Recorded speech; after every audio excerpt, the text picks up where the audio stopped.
안녕하세요, 썰밤 구독자 여러분. 저는 해외에 살고 있는 60대 여성입니다. 늘 사연을 듣기만 하다 처음으로 이렇게 글을 써보는데요. 언제나 시린 겨울 같던 제 인생에 대한 이야기를 좀 해보려고요. 마지막엔 속 시원한 사이다가 준비되어 있으니 꼭 끝까지 들어주세요. 그럼 시작해 보겠습니다. 어릴 적부터 가족이라는 말은 저한테 먼 나라 얘기였어요. 부모라는 인간들은 제가 채 7살이 되기도 전에 저를 버렸으니까요. 아직도 기억에 생생해요. 어느 여름날 땀으로 젖은 손으로 수박을 쪼개 먹던 저를 엄마가 한참 바라보다 조용히 말했죠. 정수가, 엄마랑 같이 바다 보러 갈래? 엄마가 뭔가를 먼저 하자고 얘기한 건 그때가 처음이었어요. 저는 대번에 밝은 얼굴로 웃으며 고개를 끄덕였죠. 좋아, 나 바다 좋아해. 그래, 그럼 옷 입어. 날 더 어두워지기 전에 출발하자. 그렇게 엄마 손을 잡고 기차와 버스를 몇 번이나 갈아탄 다음 도착한 곳은 바닷가가 아니었어요. 바다는커녕 주변은 풀 한 포기 없이 황량했고 벽돌로 담을 높게 쌓은 낯선 건물이 눈앞에 있었죠. 엄마, 여기가 어디야? 바다는 오늘 못 갈 것 같아. 너무 늦어서. 변명처럼 중얼거리던 엄마가 이내 굳은 표정으로 제 어깨를 잡았어요. 영수가, 지금부터 엄마가 하는 말 잘 들어? 엄마 잠깐 어디 다녀와야 하니까 너 여기 안에 들어가서 아무나 붙잡고 하룻밤만 재워달라고 해. 알았지? 갑작스러운 엄마의 말에 저는 너무 당황했어요. 그래서 엄마의 옷자락을 잡고 매달렸죠. 싫어. 여기가 어딘데? 난 그냥 엄마랑 같이 갈래. 글쎄, 여기 있으래도. 엄마 금방 올게. 엄마는 그 한마디만 남긴 채 매몰차게 제 손을 떼어냈고요. 그렇게 도망치듯 사라져 버렸어요. 그게 엄마와 저의 마지막 만남이었죠. 알고 보니 엄마가 절 두고 간 곳은 지방에 있는 한 보육원이었어요. 그곳에 있는 선생님들이 어떻게든 엄마를 찾아주려 했지만 결국 실패했고요. 그렇게 저는 그곳에 제 몸을 의탁하게 됐죠. 보육원이라는 낯선 공간은 그 자체로 또 다른 세상이었어요. 또래 아이들은 많았지만 마음을 나눌 친구는 드물었고 가족이란 단어가 주는 따뜻함은 어디에도 없었죠. 밤이면 창밖으로 들려오는 바람 소리마저도 쓸쓸하게 느껴졌고 엄마가 보고 싶다는 마음은 커져만 갔어요. 맞아요. 그때까지도 저는 엄마에 대한 사랑을 놓지 못하고 있었어요. 그도 그럴 게 엄마는 분명 제게 금방 오겠다고 했으니까요. 그래서 저는 기다리고 또 기다렸어요. 언젠가 엄마가 보육원 문을 열고 들어와 저를 끌어안는 순간을 말이죠. 엄마를 기다리던 날들은 끝나지 않는 겨울 같았어요. 아침 햇살이 창문을 스며들 때마다 혹시 오늘은 엄마가 찾아올까 하는 희망이 마음 한구석에서 살며시 피어났죠. 하지만 시간이 흐를수록 그 기대는 점점 바스라졌고 어느 순간 문득 깨달았어요. 엄마는 날 버렸다는 걸. 그래서 영영 다신 돌아오지 않을 거라는 걸 말이죠. 깊은 분노와 배신감이 제 몸을 점령했어요. 엄마에 대한 애증은 제 영혼을 찌르는 가시처럼 아프게 다가왔고 저는 세상을 향해 마음의 문을 점점 굳게 닫게 됐네요. 그때부터 저는 누구에게도 기대지 않고 혼자 서는 법을 배워나갔어요. 보육원의 다정한 선생님도 학교에서 만나는 또래 친구들에게도 마음을 열지 않았죠. 어찌 보면 당연한 일이었어요. 가장 의지하고 사랑할 수 있는 존재인 부모마저 날 버렸는데 어떻게 다른 사람들과 정상적인 관계를 맺을 수 있었겠어요? 가끔 참을 수 없이 외로울 때면 저는 도서관으로 달려가 책을 펼쳐들었어요. 책 속의 세계에서 저는 정의로운 영웅도 될 수 있었고 친구도 돈도 많은 부자가 될 수도 있었죠. 그렇게 무수히 많은 책을 읽어나간 덕분일까요? 학교 성적은 나쁘지 않았어요. 아마 선생님들은 저를 꽤 모범생으로 봤을 거예요. 공부도 곧잘하고 시끄럽지도 않고 늘 조용히 하라는 대로만 따르던 아이였으니까요. 하지만 그건 착해서가 아니었어요. 뭘 기대하지 않으면 실망할 일도 없다는 걸 알게 됐기 때문이죠. 그러니까 그 조용함은 일종의 체념. 어떻게 보면 삶을 살아가는 저만의 생존 방식이었어요. 성인이 돼 보육원을 졸업한 뒤 저는 무작정 서울로 상경했어요. 그리고 바로 일자리를 알아보기 시작했죠. 담임 선생님은 제게 대학 진학을 권하셨지만 언감생심 꿈도 꿀 수 없는 일이란 걸 알았거든요. 당시 제겐 정부에서 나온 쥐꼬리만한 자립지원금이 전 재산이었어요. 그마저도 코딱지만한 새빵을 구하고 나니 사라져버렸고요. 낮에는 음식점 주방에서 일하고 밤에는 편의점 알바를 뛰면서 하루하루를 버텼어요. 새벽녘 잠깐 눈을 붙이곤 다시 일터로 향하는 날들이 반복됐지만 적어도 스스로 벌어먹고 산다는 데 자긍심을 느꼈어요. 보육원에서 살 때 제일 듣기 싫었던 말이 세금 도둑이란 말이었거든요. 학교 다닐 때 질 나쁜 아이들이 저를 손가락질하면서 우리가 내는 세금으로 먹고 산다는 둥, 기생충이라는 둥 끔찍한 말을 퍼붓곤 했는데 그게 트라우마가 된 거였죠. 사람들과 어울리는 건 여전히 어려웠어요. 말하는 법도 웃는 법도 어색했고 누가 조금만 다가와도 그 안에 어떤 의도가 숨어 있을까부터 먼저 생각하게 됐죠. 그래서 되도록이면 사람들과 깊게 엮이려 하지 않았고요. 늘 일터와 집을 오가는 단순한 생활을 고수했어요. 외롭지 않다면 거짓말이었겠지만 그쯤에 제게 외로움이란 너무나 익숙한 것이었어요. 아무에게도 기대지 않고 살아가는 법, 그걸 몸으로 익히면서 마음은 점점 딱딱하게 굳어갔던 거죠. 그때만 해도 그 사람은 제가 일하는 식당에 자주 오던 단골 손님이었어요. 훤칠한 키에 서글서글한 이목구비가 인상적인 남자였죠. 처음엔 단순한 손님과 직원 사이 그 이상도 이하도 아니었는데요. 언젠가부터 그 사람이 밥을 먹고는 꼭 제 눈을 한번 마주치면서 잘 먹었습니다 하고 인사하는 거예요. 반찬이나 물을 리필할 때도 꼭 저를 불러 부탁하곤 했고요. 같이 일하는 아주머니들이 혹시 그 남자가 절 좋아하는 거 아니냐고 짓궂게 놀리기도 했는데요. 그때마다 말도 안 되는 소리라면서 손을 내저었는데 웬걸 어느 겨울 퇴근길에 그 사람이 식당 앞에서 절 기다리고 있는 게 아니겠어요? 저는 당황해서 슬쩍 고개를 숙이고 지나치려 했는데요. 그 사람이 조심스럽게 절 불러 세우더군요. 저기 정숙씨, 혹시 괜찮으면 저랑 잠깐 차 한잔 하실래요? 싫어요. 죄송하지만 전 누구 만나고 그럴 생각 없어요. 저는 단칼에 그렇게 말을 뱉고 돌아섰는데요. 그러자 그 사람이 등 뒤에서 멋쩍은 목소리로 중얼거리더군요. 고백하기도 전에 거절당했네요. 정말로 그 사람은 제게 마음이 있었던 거예요.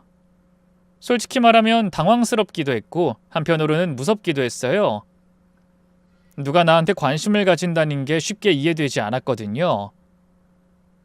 외모가 특출나게 예쁜 것도 아니고 착하거나 똑똑한 것도 아닌데 오죽하면 날 낳아준 부모조차 날 버렸겠어 하는 뿌리 깊은 열등감이 저를 사로잡고 있었죠. 하지만 그 뒤로도 그 사람은 계속 제 곁을 맴돌았어요. 10번 찍어 안 넘어가는 나무 없다고 생각하는 것 같았죠. 결국 저는 그 사람에게 대놓고 얘기했어요. 저 고아예요. 어릴 때 부모한테 버림받고 쭉 보육원에서 컸다고요. 아무렴 고아랑 사귀고 싶진 않을 거 아니에요. 그러니까 다신 이러지 마세요. 위약스럽게 뱉은 말에 그 사람은 순간 멈칫했어요. 생각지도 못한 얘기였는지 눈빛이 살짝 흔들렸고 입술이 반쯤 벌어졌죠. 몰랐어요. 그 짧은 한마디가 제 마음을 참 아프게도 찌르더군요. 그래서 저는 일부러 더 표독스럽게 말했어요. 꼭 사람 치부를 이렇게 드러내게 해야겠어요? 다신 이렇게 가게 앞에서 저 기다리지 마세요. 아니, 앞으로 나의 얼굴 보는 일 없었으면 하네요. 그렇게 말을 뱉고 돌아서려던 순간이었어요. 갑자기 그 사람이 제 팔목을 잡더군요. 잠시만요, 정숙씨. 잠깐만 가지 말고 기다려주세요. 뭐예요? 아직 할 말이 남았어요? 물론 정숙씨의 그런 가정사 알고 놀라긴 했지만 그렇다고 정숙씨에 대한 제 마음이 달라진 건 아니에요. 아니긴 뭐가 아니에요. 제가 고아라는 거 알고 순간 흠칫했으면서. 제 조소에 그가 다급하게 손을 내저었어요. 그런 게 아니에요. 생각지도 못한 말에 처음엔 놀랐다가 그 다음엔 그래서 그랬구나 싶어서. 뭐가요? 정숙 씨가 왜 늘 사람들하고 거리를 두는지 궁금했거든요. 누가 한 발짝 다가가면 10발짝씩 물러나는 사람처럼 보였거든요. 그 사람의 말에 저는 아무 말도 하지 못했어요. 그러자 그 사람이 다시 입을 열었죠. 난 정숙 씨가 고하든 뭐든 상관없어요. 내가 좋아하는 정숙 씨는 가게에서 누구보다 성실하게 일하고 아닌 듯 하면서 나이 든 어르신들과 어린 아이들에게 친절하죠. 내가 정숙 씨한테 왜 반했는 줄 알아요? 예전에 가게로 노숙자 어르신이 밥 좀 달라며 찾아왔을 때 사장님이 그냥 내쫓았잖아요. 지금은 손님들 많아서 안 된다고 가라고요. 부끄럽지만 그 순간 저도 그분한테 나는 악취 때문에 인상을 찌푸렸었거든요. 근데 정숙 씨가 그분 가실 때 뒤따라 나가서 돈을 쥐어주는 걸 봤어요. 그때 너무 창피했고 한편으론 정숙 씨가 너무 대단하게 느껴졌어요. 생각지도 못한 고백에 깜짝 놀랐어요. 그 사람이 설마 그때 제 모습을 보고 반했을 줄은 꿈에도 몰랐거든요. 제가 놀라 아무 말도 못하자 그 사람이 제 손을 잡았어요. 제가 아는 정숙 씨는, 제가 좋아하는 정숙 씨는 그런 사람이에요. 근데 고하든 아니든 그게 뭐가 중요해요. 부모 없는 게 죄인가요? 잘못인가요? 아니잖아요. 전 오히려 오늘 정숙 씨 말 듣고 정숙 씨가 더 좋아졌어요. 힘든 환경 속에서도 참 꿋꿋하게 살아왔구나 싶어서요. 그 사람의 말에 문득 울컥 눈물이 솟아올랐어요. 처음이었어요. 제가 고아라는 걸 알면서도 경멸하지도 동정하지도 않은 사람은, 가볍게 위로하지도 욕하지도 않은 사람은. 그게 뭐가 대단해요? 상철씨 참 이상한 사람이네요. 애써 울음을 참으며 말하자 그 사람이 환하게 웃었어요. 어라? 내 이름 알고 있었네요? 당연하죠. 그래도 나한테 고백한 사람인데 어떻게 이름도 모르겠어요? 전 모르는 줄 알았어요.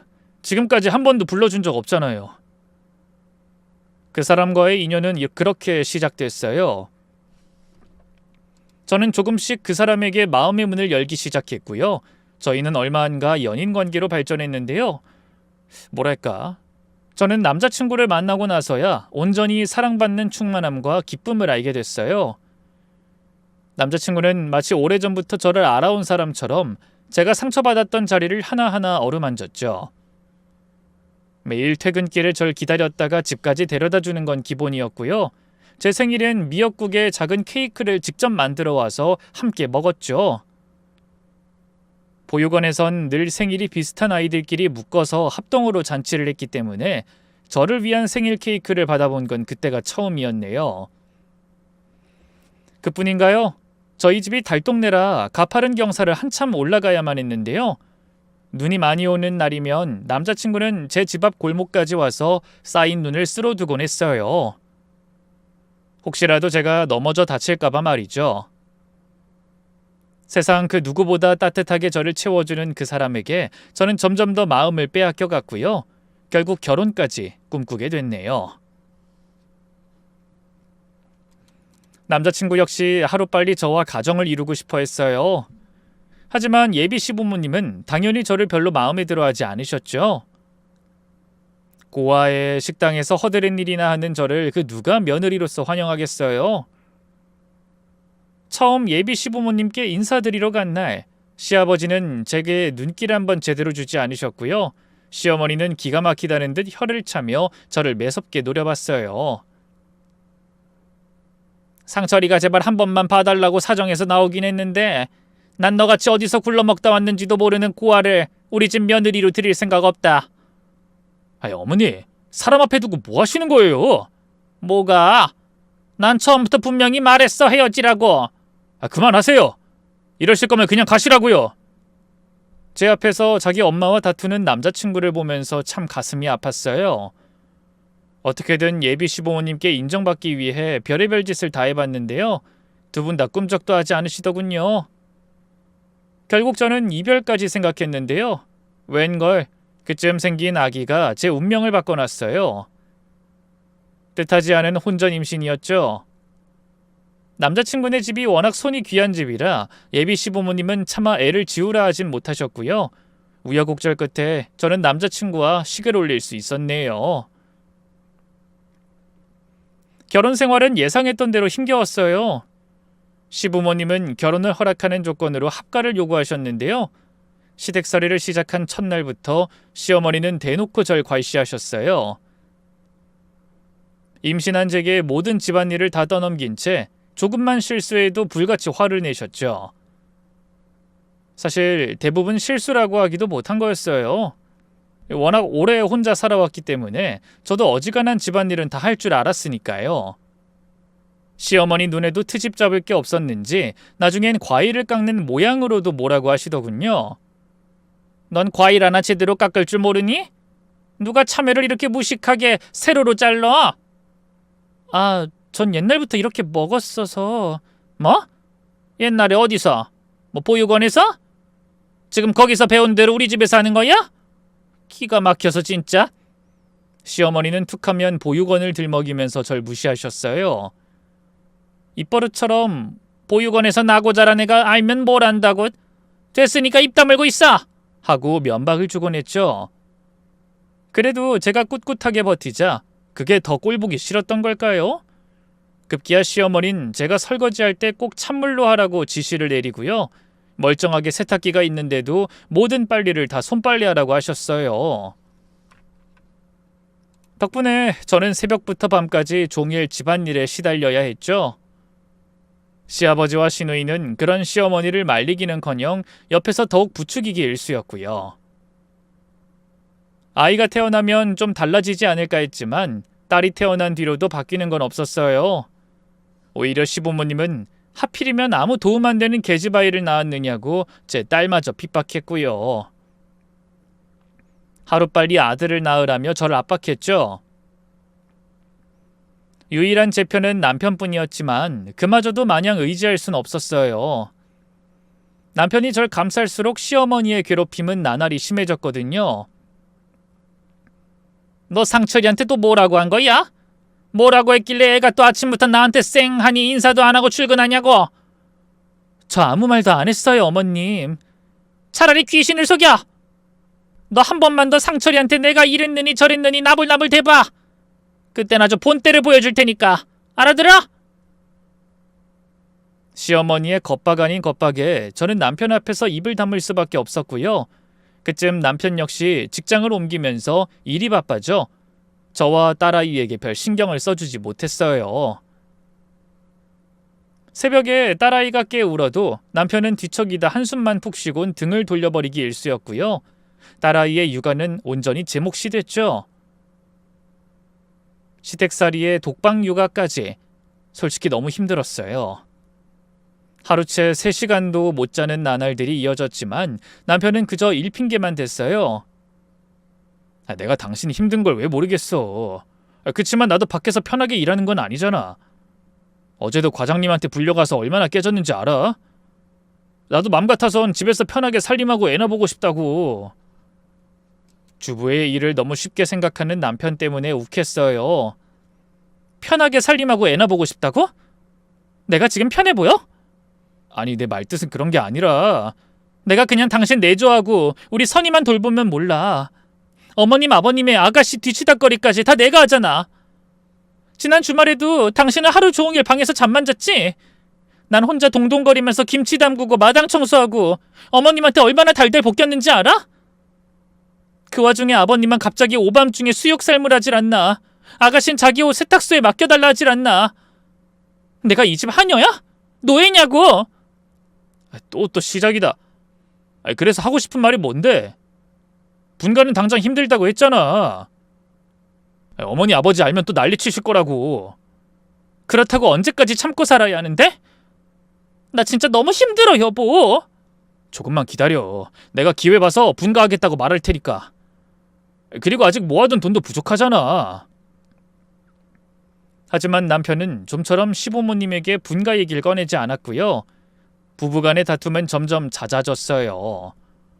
급기야 저는 이혼까지 생각하게 됐는데요. 차마 실행에 옮길 용기는 나지 않았어요. 제 딸, 목숨보다 소중한 제 딸만큼은 저와 달리 온전한 가정에서 행복하게 크게 하고 싶었거든요. 부모 없이 자라신 분들은 제 마음 공감하실 거예요. 그렇게 딸아이만 생각하면서 버티던 어느 봄의 끝자락, 시누이가 결혼을 했어요. 콧대 높게 남자를 고르고 또 고르더니만 제주도 좋게 의사에게 시집을 갔죠. 시어머니는 시집 가는 딸 챙긴답시고 몇 달을 법석을 떨었는데요. 그 모습을 보니 부럽기도 하고 절 버린 엄마가 떠올라 서글프기도 하더군요. 저도 나중에 저희 딸이 시집 가면 꼭 남부럽지 않게 챙겨주겠다고 몇 번을 다짐했는지 몰라요. 어쨌든 시누이가 시집 가면서 집을 나가 그래도 식구 하나가 줄었으니 좀 편해지겠지 싶었는데요. 웬걸 시누이의 결혼 생활은 시작부터 삐걱거리기 시작했어요. 시누이는 시매부가 집안일 못한다고 잔소리를 했다는 둥, 다른 여자하고 둘이 밥을 먹었다는 둥, 허구한 날 시어머니한테 전화해서 앓는 소리를 하더니요. 어느 순간부터 하루가 멀다 하고 집으로 찾아와 울고불고 했어요. 그 인간이 나한테 이럴 줄은 몰랐어. 결혼하면 나 모시고 살겠다고 손에 물 한 방울 안 묻히고 살게 해주겠다더니 돈을 그렇게 벌면서 나한테 도우미 아줌마 쓰지 말라는 거 있지? 그뿐이야? 간호사들하고는 왜 그렇게 사적으로 연락을 하는지 나 모르게 바람 피우는 것 같아. 분명해. 나 이렇겐 정말 못 살겠어. 이혼할 거야. 급기야 시누인 이혼 얘기까지 꺼냈는데요. 허언은 아닌 듯 진짜로 변호사까지 알아보더군요. 당연히 시어머니와 시아버지는 뜯어 말렸죠. 하나뿐인 딸이 결혼 3개월 만에 이혼녀가 되겠다는데 어느 부모가 환영하겠어요. 그래도 시누이는 계속해서 이혼하겠다고 난리를 쳤는데요. 다행인지 불행인지 그쯤에 시누이 뱃속에 애가 들어섰어요. 그 사람이 미안하대. 앞으로 나랑 우리 애기한테 진짜로 잘하겠다 그래서 한 번은 더 믿어보려고. 시어머니한테 그렇게 말하는 시누이를 보며 내심 다행이다 싶었어요. 시누이가 이혼하면 다시 집구석으로 기어들어올 게 뻔했으니까요. 임신하고 아이를 낳을 때까지 한동안 시누이는 행복해 보였어요. 시매부가 어지간한 건 다 맞춰주는 눈치였죠. 하지만 그것도 아주 잠시였어요. 아이가 채 100일이 되기도 전에 또다시 시누이가 집안으로 들이닥쳤죠. 엄마, 나 진짜 그 인간하고 못 살겠어. 이혼할래. 그쯤 되니 시어머니도 지긋지긋하다는 표정이었어요. 아이 또 왜 그래? 무슨 일인데? 걔는 사람이 아니야. 내가 내 몸 망쳐가면서 아들 낳아줬으면 당연히 나한테 고마워해야 하는 거 아니야? 평생 나 모시고 살아야 하는 거 아니냐고. 근데 내가 요즘 너무 답답해서 여행 가고 싶다니까 뭐라는 줄 알아? 돈 좀 작작 쓰래. 자꾸 이러면 시터며 가정부면 다 잘라버리겠대. 내가 자기 돈만 믿고 너무 편하게 산다는데 그게 지 마누라한테 할 말이야? 애 낳은 지 얼마나 됐다고 여행이야.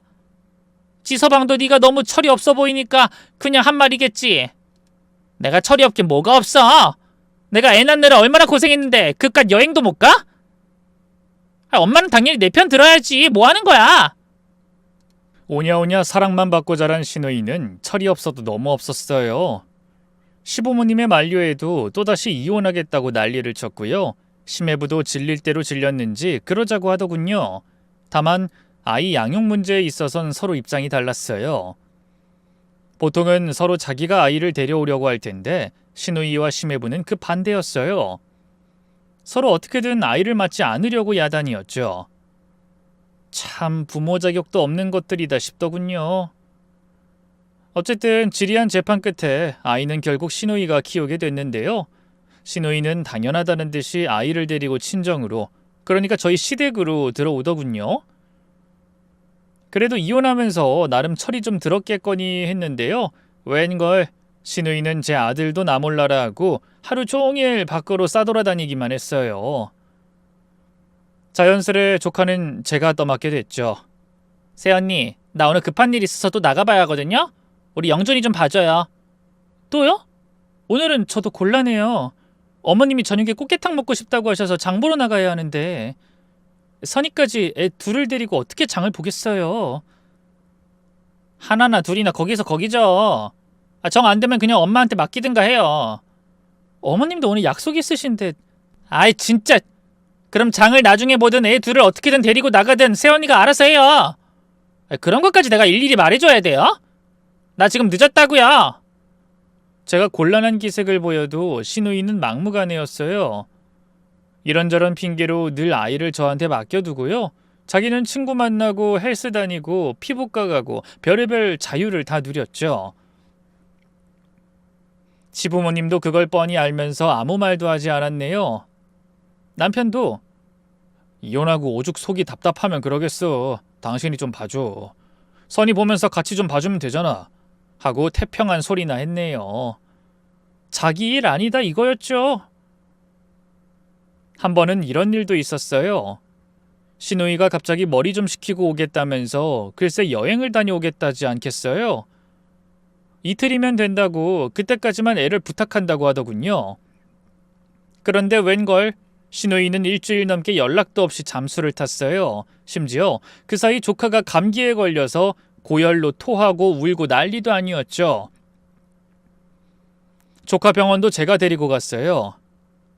아무리 시누이가 미워도 어쩌겠어요. 그 어린 게 제 눈앞에서 아프다고 울고 있는데 차마 외면할 수가 없더군요. 이번에 시누이가 돌아오면 단단히 한 소리 할 작정이었는데요. 웬걸 시누이는 돌아오자마자 너무나 충격적인 고백을 했어요. 엄마 아빠 나 요즘 만나는 사람이 있는데 그 사람이 결혼하재. 참 제주도 좋지. 그 사이 다른 남자를 꿰찼더군요. 시누이보다 나이는 좀 많았지만 그래도 잘나가는 대학 교수라대요. 처음엔 놀랐던 시부모님도 이내 상대에 대한 설명을 듣고는 엄청 기뻐하더군요. 아유 우리 딸 그래 잘 생각했다. 아직 젊은데 좋은 사람 만나서 새 가정 꾸리면 좋지. 대학 교수라니 어디 대학이야? 집에는 언제 데려올 거냐? 저 역시 내심 잘됐다 싶었어요. 이제야 조카 육아에서 해방되겠다 싶었거든요. 그런데 웬걸 며칠 뒤 시어머니가 절 따로 부르더니 너무나 충격적인 이야기를 했어요. 시어머니답지 않게 한참 뜸을 들이시더니만 그러더군요. 예, 그 상철이한테 얘기 들었니? 무슨 얘기요? 아우 이 상철이 이놈 지 마누라 눈치 보느라 아직 말도 못 꺼냈구만. 대체 무슨 얘긴데. 영준이 말이다. 아무래도 네가 좀 맡아서 키워야겠다. 그 집에서 우리 상미는 좋은데 아무래도 혹이 하나 딸린 게 마음에 걸린대. 그 말에 얼마나 놀랐는지 몰라요. 기가 막혀 입이 떡 벌어졌죠. 아니 어머님 아무리 그래도 애는 자기 엄마가 키워야죠. 어떻게 자기 애를 두고 재혼을 해요? 아가씨도 그렇게 하겠대요? 아이 상미 그 어린 게 뭘 알겠니? 남자 잘못 만나서 그렇게 된 걸. 사실 상미는 영준이 얼굴만 보면 지 전남편 생각나서 꼴도 보기 싫대. 네가 키워주겠다 하면 자긴 평생 안 보고 살 수도 있다는구나. 말도 안 돼. 뭐 그렇다고 애를 버릴 수도 없고 어쩌겠니. 꼼짝없이 우리가 키워야 하는데. 너도 알다시피 나나 너희 시아버지는 나이가 있잖니. 자기 몸 하나 가누기도 힘든데 어떻게 갓난애를 키우겠어. 앓는 소리를 하는 시어머니를 보고 있자니 분노가 차올랐어요. 저를 얼마나 업신여기면 시누이가 버린 애를 떠넘길 수 있는지 저는 전에 없이 단호한 목소리로 입을 열었어요. 아니요, 어머님. 전 영준이 못 키워요. 선이 하나 키우는 것도 벅찬데 무엇보다 제 애도 아니잖아요. 애는 엄마가 키워야죠. 그러자 시어머니는 당황하던 것도 잠시 이내 무섭게 얼굴을 일그러뜨렸어요. 예, 너 자꾸 그렇게 정없게 말할 거냐? 우리가 남이야? 영준이 생판 모르는 남의 자식도 아니고 네 조카야. 그동안 네가 키우다시피 했으면서 넌 정이란 것도 없어? 정이 있고 없고의 문제가 아니죠. 제 자식도 아닌데. 그러게 네가 애초에 아들 낳았으면 이럴 일도 없잖아. 딸 하나 덜렁 낳아놓고 아들은 소식도 없으면서. 그리고 막말로 네가 결혼할 때 뭐 금가락지라도 하나 들고 오기랬니? 돈을 잘 벌어서 살림에 보탬이 되기랬니? 이날 이때껏 우리 집에 얹혀 살면서 밥만 축 내놓고 뭘 잘했다고 시애미 앞에서 못하겠다고 큰소리야. 출신도 모르는 널 식구로 받아들여줬으면 뭐든 내 하고 고분고분 따라야지. 은혜도 모르는 것 같으니라고. 급기야 시어머니는 저에 대한 온갖 트집을 잡기 시작했어요. 서러움에 눈물이 차오르더군요. 어머님 정말 해도 해도 너무하시네요. 제가 여태껏 어머님 아버님한테 괄시받으면서도 며느리 된 돌이 닿으려고 얼마나 최선을 다했는데 이젠 진짜 못하겠네요. 저요. 다른 건 몰라도 영준이는 절대 못 맡아요. 아가씨가 데려가든 어머님이 키우시든 알아서 하세요. 저는 시어머니의 대답을 듣지도 않고 그대로 벌떡 일어났어요. 시어머니가 뒤에서 버릇없다며 온갖 욕을 다 퍼부었지만 문을 닫고 나가버렸죠. 이후 한동안 집안에서 냉기만 흘렀어요. 남편은 전에 없이 단호한 절 보면서 눈치를 살폈고요. 그러면서도 조카가 불쌍하지 않냐고 시누이와 시어머니의 편을 슬그머니 들더군요. 저는 얄짤없이 무시했는데요. 기어코 시누이인 지 애를 두고 결혼을 해버렸고요. 반년 뒤 새 시매부와 미국으로 건너가 버렸어요. 새 시매부가 미국에 있는 대학으로 교수 자리를 옮기게 됐거든요. 결국 어쩔 수 없이 조카는 계속 저희 집에서 지내게 됐는데요. 본인이 키우겠다 큰소리치던 시어머니도 나중엔 이런저런 핑계를 대면서 조카를 저에게 맡겼어요. 처음엔 진짜 모른 체 하려고 했는데요. 사실 그 어린 게 무슨 죄가 있겠어요. 어미손도 제대로 못하고 천덕꾸러기가 된 조카의 얼굴에서 자꾸만 제 모습이 겹쳐 보였어요. 결국 저는 조카를 그냥 아들 하나 더 낳았다 생각하고 키우기로 했네요. 세월은 빠르게 흘렀어요. 조카가 아장아장 걷기 시작할 때부터 대학을 졸업하고 제 몫을 다하는 성인이 될 때까지 저는 온 힘을 다해 조카를 돌봤죠. 생물학적으론 조카였지만 거진 친자식처럼 챙겼어요. 아무리 바빠도 학부모 행사란 행사는 빠짐없이 다 참가하고요. 아플 때면 밤새 간호하고 대입시험 잘 보라고 절이란 절은 죄다 찾아다니며 빌고 혹시라도 조카가 차별받는다고 느낄까봐 정작 제 딸에게는 마음껏 애정 표현 한번 못해주면서 말이죠. 조카가 어릴 때 제 모습과 겹쳐 보여 그렇기도 했고요. 집안에서 그 애를 돌봐줄 사람이라곤 오직 저뿐이었거든요. 시부모님은 물론 남편도 나 몰라라 했으니까요. 시누이조차 어쩜 지 자식이 보고 싶지도 않은지 조카를 저한테 맡겨놓고 소식조차 없었네요.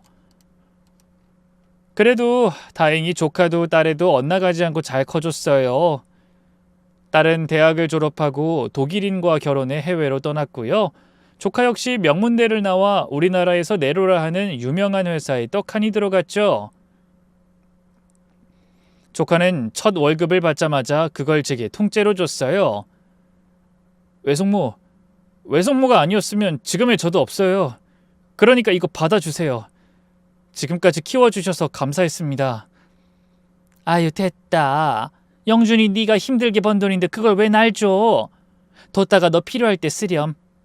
제가 한사코 거절했는데도 조카는 계속해서 자기 월급을 내밀었고요. 남편은 염치도 없는지 그 돈을 덥석 받았네요.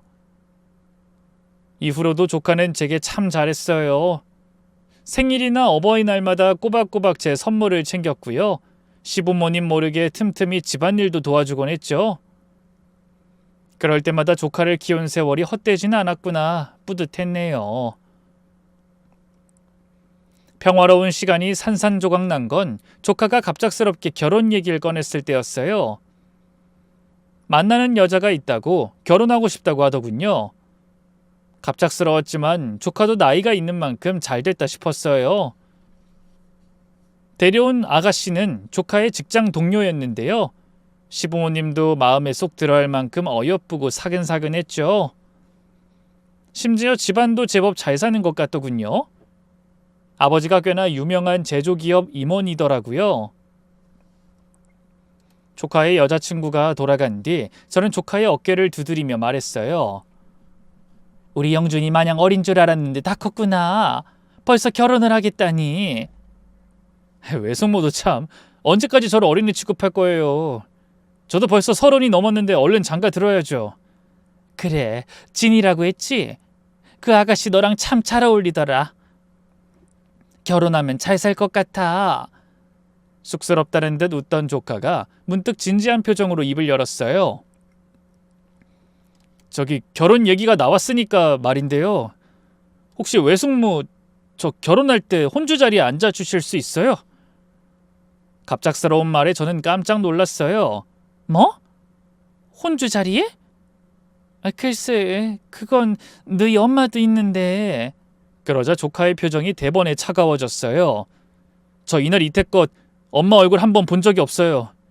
자식 버리고 다른 남자랑 미국으로 도망간 여자 전 엄마로 여기고 싶지 않아요. 저한테 엄마는 외숙모나 다름없다고요. 조카가 미국으로 떠난 시누이를 원망하고 있다는 건 알고 있었어요. 하지만 이렇게까지 강하게 반감을 드러내는 건 처음 봤죠. 놀라서 제가 아무 말도 못하자 어느새 조카가 눈물을 글썽이며 제 손을 잡았어요. 부탁이에요, 외숙모. 그동안 절 자식처럼 키워주셨잖아요. 혼주석에 꼭 앉아주세요. 그 여자 앉히고 싶지 않아요. 결국 저는 조카에게 그러겠다고 고개를 끄덕였고요. 시부모님과 상의 끝에 저와 남편이 혼주석에 앉기로 했어요. 조카의 생부 역시 조카를 버리고 찾지 않는 건 매한가지였기에 조카는 자신이 결혼했다는 소식조차 생부에게 전하고 싶어 하지 않아 했거든요. 그때만 해도 꿈에도 몰랐어요. 시누이가 조카의 결혼 소식을 듣고 한국으로 들어올 줄은 말이죠. 그것도 또다시 이혼녀가 돼서 말이에요. 어느 날 장을 보고 돌아오니 현관에 못 보던 여자 구두가 놓여 있었어요. 시어머니 것이라기엔 지나치게 색이 밝고 굽이 높아 의아했는데요. 거실로 들어서니 웬걸 시부모님과 남편 앞에 시누이가 떡하니 앉아있더군요. 새언니 왔어요? 오랜만이네요? 시누이는 그동안 잘 살았는지 얼굴에 윤이 흘렀고요. 살도 제법 올라 있었어요. 놀라서 아무 말도 못하자 옆에 있던 시어머니가 대번에 면박을 줬죠. 아니, 넌 오랜만에 신우 얼굴 보면서 반가워하지도 않니? 인사도 안 받아주고 뭐 하는 거야? 아니, 그게 너무 놀라서. 아가씨가 여긴 어쩐 일이에요? 어쩐 일이냐니? 내가 내 집에 볼 일 있어야만 올 수 있어요? 아니, 그런 게 아니라 미국에서 20년 넘게 살던 분이 갑자기 한국엔 왜... 왜긴 왜요? 우리 아들 결혼한다니 왔죠? 하나뿐인 아들이 결혼한다는데 엄마가 돼가지고 참석도 안 할 순 없잖아요. 그 말에 찬물을 뒤집어 쓴 듯 심장이 차가워졌어요. 사람이 어쩜 그렇게 뻔뻔한지. 그동안 조카를 저한테 맡겨놓고 코빼기도 안 비친 주제 말은 잘하는구나 싶더군요. 그런데 시누이의 뻔뻔함은 거기서 끝이 아니었어요. 혼주석에 새언니가 앉으려고 했다면서요? 제가 앉을 거니까 됐어요. 언닌 나서지 마요. 그 말에 피가 싸늘하게 식었어요.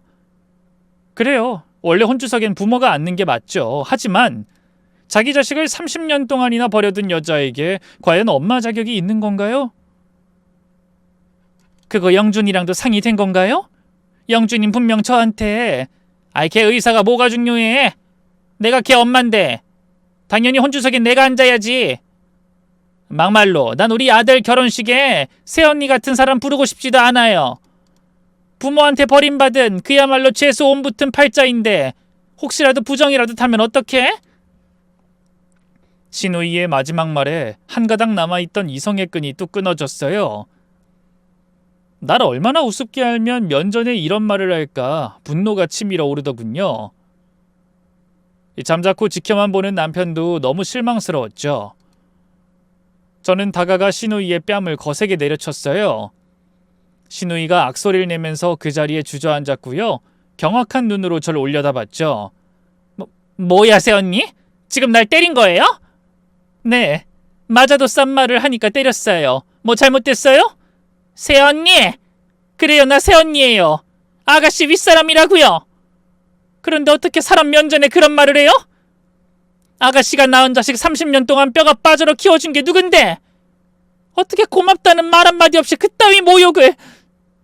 제가 분노로 덜덜 떨며 말하자 시누이는 기세에 눌린 듯 아무 말도 하지 못했어요. 그러자 잠자코 지켜보던 시어머니가 달려와 저를 거칠게 밀쳤죠. 아니 너 미쳤니? 네가 뭔데 내 딸을 때려? 어머님도 다 보셨잖아요. 아가씨가 먼저 저를 모욕한 거. 모욕은 무슨 모욕? 있는 사실 말한 것뿐인데. 자식 결혼식에 부정 탈까봐 걱정해서 그런 말 할 수도 있는 거지. 어머님, 정말 너무하신 거 아니에요? 당신도 그래.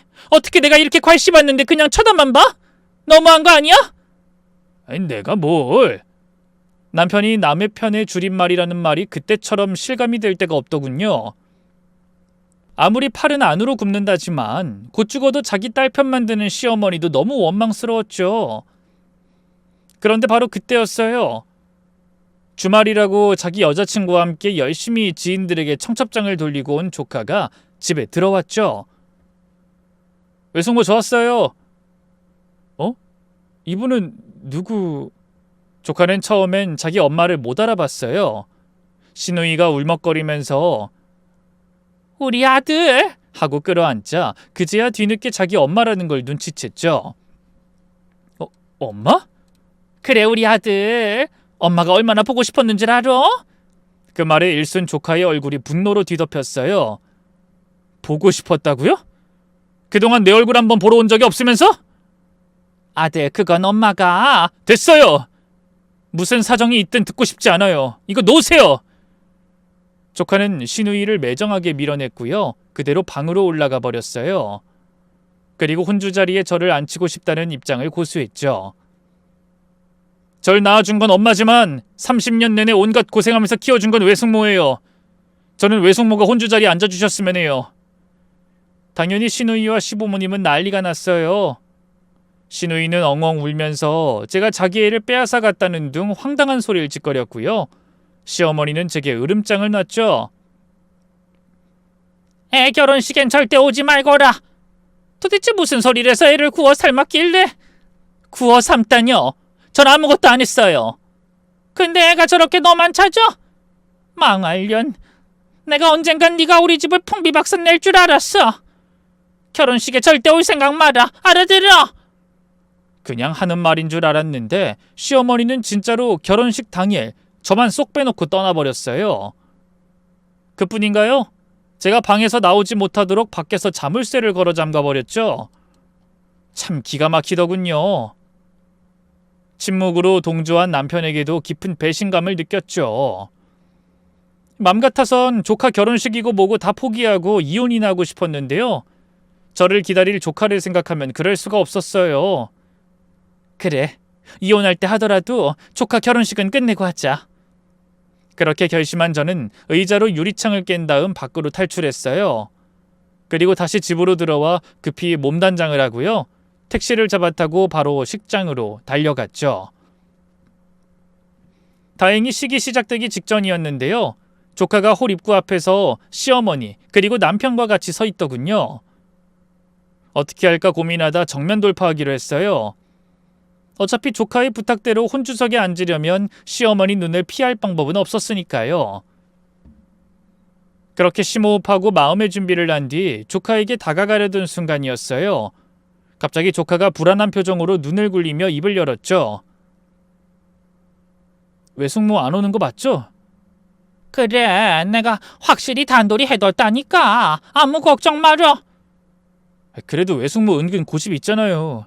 순순히 집에 안 있을 것 같아서 걱정돼요. 조카의 뉘앙스가 좀 이상했어요. 마치 제가 자기 결혼식에 오지 않길 바라는 듯한 어조였죠. 그때 옆에서 잠자코 서 있던 남편이 끼어들었어요.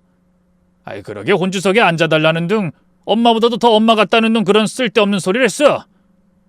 아이, 몰랐죠. 엄마가 갑자기 한국 들어올 줄은. 아이, 모르긴 뭘 몰라.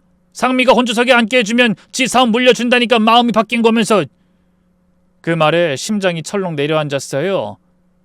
시누이가 이혼하면서 시매부에게 상당한 재산을 나눠받았고 그 재산으로 식품 사업을 시작했다는 건 알고 있었어요. 그 식품 사업의 규모가 꽤나 크다는 것도요. 하지만 설마 그걸로 조카를 유혹했고 조카가 거기에 넘어갔을 줄이야. 조카가 제발 부정하길 바랬지만 조카는 입을 꾹 다문 채 아무 말도 하지 못하더군요. 어쨌든 외숙모 오면 그냥 아예 식장 안으로 못 들어오게 해주세요. 엄마에 대한 감정이 안 좋잖아요. 솔직히 무슨 깽판을 놓을지 몰라서 무서워요. 그래, 걱정 마. 이 할미가 경비원들한테 단단히 말해둘 테니까. 그때 예식장 관계자가 무슨 일인지 조카와 남편을 호출했고요.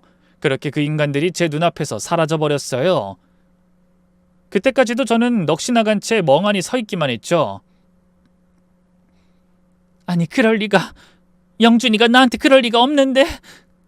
말만족하지 친자식처럼 애지중지 키운 아이였어요. 그런 조카가 설마 지 엄마 재산 때문에 절 배신할 줄은. 저는 충격을 채 가라앉히지 못한 채 식장 안으로 이끌리듯 들어갔어요.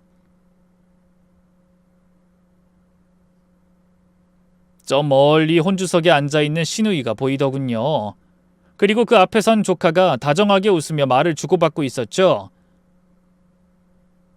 아유, 우리 아들이 언제 이렇게 다 컸는지. 결혼하고도 엄마한테 잘할 거지? 그럼요. 지금까지 못다한 효도 다 할게요. 짐승만도 못한 두 모자의 대화를 듣고 있자니 절로 이가 뿌드득 갈렸어요.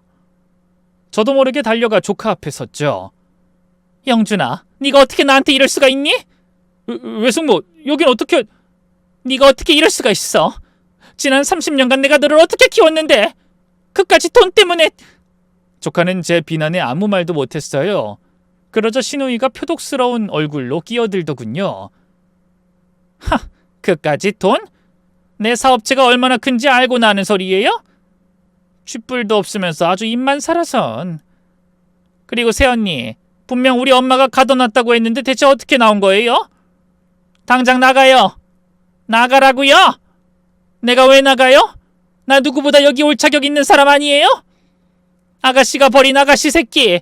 내가 먹이고 입히고 재우면서 지난 30년간 키웠어요. 그런데 어떻게 나한테 이럴 수가 있어요? 차라리 이제라도 엄마 노릇 잘해보고 싶다고. 그러니 혼주석에 자기가 앉겠다고 양해라도 구하든지요. 하! 내 자식 결혼식 혼주 자리에 앉겠다는데 내가 왜 새언니한테 양해를 구해요? 미쳤어요? 급기야 시누이는 제 머리채를 잡고 질질 끌고 나갔어요. 저도 질세라 시누이의 머리채를 잡고 탈탈 흔들기 시작했는데요. 놀란 남편과 시아버지가 달려와 말리려 들면서 식장 안은 순식간에 아수라장이 됐죠. 그러자 조카는 문 밖에서 대기하고 있던 경호원을 불렀고요. 경호원들이 몰아낸 건 다름 아닌 저였어요. 네, 조카는 마지막까지 절 배신한 거였죠. 그렇게 경호원들의 손에 이끌려 식장 밖으로 쫓겨나니 눈물이 앞을 가렸어요. 남편도 자식처럼 키운 조카도 다 저를 버렸다는 생각에 죽고만 싶더군요. 하지만 이내 억울함과 분노가 치밀어 올랐어요. 내가 왜 죽어야 해? 죽을 용기로 복수를 하면 했지. 두고 봐. 다들 절대 가만 안 둘 거야. 그렇게 조카의 결혼식 날, 저는 피해 복수를 결심했네요. 제가 제일 먼저 한 일은 흥신소를 찾아가 시누이와 조카의 뒤를 캔 거였어요. 의뢰비가 제법 세서 딸에게까지 손을 빌려야 했죠. 사실 딸한테 그런 부탁까지 하게 될 줄은 몰랐어요. 조카 때문에 늘 뒷전에 둬야 했던 딸에게 손 벌리는 게 어찌나 면목 없던지요. 근데 딸아이는 오히려 기다렸다는 듯이 웃으며 그러더라고요. 엄마, 잘 생각했어. 난 엄마가 하루라도 빨리 그 인간들한테서 벗어나길 바랬거든. 엄마 그동안 많이 참았잖아. 이젠 좀 하고 싶은 대로 다 해봐. 그 말을 듣는데 눈물이 목끝까지 차오르더군요. 그래도 아직 세상에 내 편이 하나는 남아있구나 싶더라고요. 흥신소는 참 빠르더군요. 조사 들어간 지 열흘도 안 돼서 두툼한 자료 묶음을 건네줬어요. 털어서 먼지 하나 안 나오는 사람은 없다지만 시누이는 정말 사업을 키우기 위해 할 수 있는 편법과 불법은 죄다 동원했더군요. 세금은 세금대로 안 내고 친인척 명의로 허위 계약서를 돌리며 단가 부풀리기까지 해왔더군요. 심지어 외국인 불법 체류자를 고용해서 인건비를 줄이는 정황도 있었어요. 저는 바로 관련 기관에 자료를 보내고 시누이의 회사를 신고했죠. 며칠 지나지 않아 국세청에서 압수수색이 들어갔고요. 회계장부는 물론 해외 송금 내역까지 샅샅이 털리기 시작했죠. 그동안 명의 빌려주고 돈 받아 챙긴 친인척들이 수사 압박에 못 이겨 하나둘 진실을 토해내기 시작했어요. 또 고용된 불법 체류자들도 체포되면서 노동청에서까지 들이닥쳤죠. 결국 시누이는 제3자 명의사업체 운영, 탈세, 불법 고용 등으로 형사고발 당했고 회사는 부도 처리됐네요. 언론에도 대대적으로 보도되면서 남은 거래처들마저 계약을 끊었죠. 시누이는 지리한 법적 다툼 끝에 실형을 선고받았어요. 법원에서 울부짖는 시누이를 보면서 어찌나 속이 시원하던지요. 뒤이어 저는 바로 조카에 대한 복수에도 착수했어요. 조카도 제 피는 못 속이는지 결혼한 와이프를 두고 바람을 피우고 있더군요. 결혼 전부터 여자 나오는 술집을 얼마나 많이 드나들었던지 역겨워 말이 다 안 나오더라고요. 심지어 걔중 한 명하고는 꽤나 깊은 사이로 발전했더라고요. 흥신소 쪽에서 둘이 주고받은 문자며 함께 찍은 사진, 숙박업소 출입 기록 같은 것들을 죄다 확보해줬죠. 저는 그 자료를 전부 조카의 아내와 처갓댁에 보냈어요. 정중하게 봉투에 넣고 귀댁 사위의 끔찍한 이중성에 대해 알립니다 라고 써서 말이죠. 조카의 처갓댁은 당연히 뒤집어졌고요. 조카는 결혼한 지 한 달도 안 돼 이혼당했어요. 심지어 회사에도 소문이 나서 결국 품위유지 위반으로 해고당하기까지 했죠. 그 무렵 저는 오래 미뤄뒀던 이혼도 마무리 지었어요. 사실 진작에 그 집을 나와 별거 중이었지만 조카와 시누이에 대한 복수로 바빠 미뤄두고 있었거든요. 뒤늦게 조카와 시누이의 파멸 뒤에 제가 있다는 걸 알게 된 남편은 난리가 났어요. 시부와 시모까지 데리고 와서 난리를 쳐댔죠. 당신 미쳤어? 대체 무슨 짓을 한 거야? 나랑 아버지 다니던 회사 그만두고 상미 회사에서 일할 작정이었는데 당신 때문에 나도 아버지도 졸지에 백수됐어. 어떻게 책임질 거야? 내가 책임을 왜 져? 무슨 잘못을 했다고? 난 그냥 그 둘이 저지른 잘못을 알아야 할 사람들에게 알린 죄밖에 없어. 그걸 말이라고 해? 당신 진짜 무서운 여자다. 30년 넘게 같이 살면서 그걸 몰랐네 내가. 알았으면 이제라도 몸 사려. 똑같은 꼴 당하고 싶지 않으면. 제 말에 남편은 겁을 집어먹고는 아무 말도 못했는데요. 그런 남편을 밀치고 시모가 앞으로 나섰어요. 이게 어디서 협박질이야? 내 딸이랑 손주 골로 보내고 이젠 내 아들마저 망치려고? 이 망할 년! 어디 너부터 죽어봐라! 시모는 우악스럽게 두 팔을 뻗어 제 목을 조르려 했어요. 하지만 제가 더 이상 당해줄 이유가 없잖아요. 저는 그대로 발을 뻗어 시모의 배를 걷어찼고요. 미리 가지고 나온 페트병을 열어 그 안에 내용물을 눈앞의 인간들에게 뿌렸어요. 아 이게 뭐야? 대체 뭔데 이렇게 냄새가 역해? 뭐긴 뭐야, 개오줌이다 이것들아. 뭐 개오줌? 그래, 짐승만도 못한 것들에겐 이 개오줌이 약이지. 저는 더욱더 가열차게 개오줌을 흩뿌려댔고요. 남편과 시부모는 기겁하면서 도망치기 시작했어요. 저는 그 인간들의 등 뒤에 대고 외쳤죠. 한 번만 더 찾아와봐. 그땐 정말 나도 가만 안 있을 거니까. 남편과 시댁 식구들은 그렇게 나란히 진창 속으로 처박혔어요. 회사까지 그만두고 시누이 회사에 빌붙던 남편과 시부는 순식간에 백수가 됐고요. 그 나이에 어디 재취업도 못하고 결국 시부는 야간 경비 일을 하고요. 남편은 공사판 막노동을 뛴다 하대요. 출소한 시누이는 사업으로 진 빚을 갚아보려고 이리 뛰고 저리 뛰다 결국 지인들에게 돈을 빌리고 잠수 탔는데요. 사기죄로 고소당해 현재까지도 수배 중이라네요. 시모는 풍비박산난 집안꼴을 견디지 못하고 시름시름 앓다 결국 중풍이 와서 드러누웠고 말이죠. 조카 역시 그리 잘 지내진 못해요. 어떻게든 다시 인생 역전해보겠다고 도박에 손을 댔다가 다 말아먹고요. 빚만 잔뜩 진 채 하루하루 힘겹게 살아가고 있죠. 뿌린 대로 거둔다는 말은 이럴 때 쓰는 거겠죠? 반면 저는 누구보다 잘 살고 있어요. 지금은 독일로 건너가 딸네 부부와 함께 지내고 있는데요. 늦지막한 나이에 해외살이를 할 수 있을지 걱정이 많았지만 다행히 사위와 딸 덕분에 잘 적응하고 있어요. 딸은 지금이라도 좋은 남자 만나 재혼하라고 하지만 글쎄요. 워낙 전 남편과 시댁 식구들에게 대였기 때문일까요? 싱글 라이프를 즐기는 지금이 너무 자유롭고 좋네요. 긴 얘기 들어주셔서 고맙습니다. 모두 건강하세요.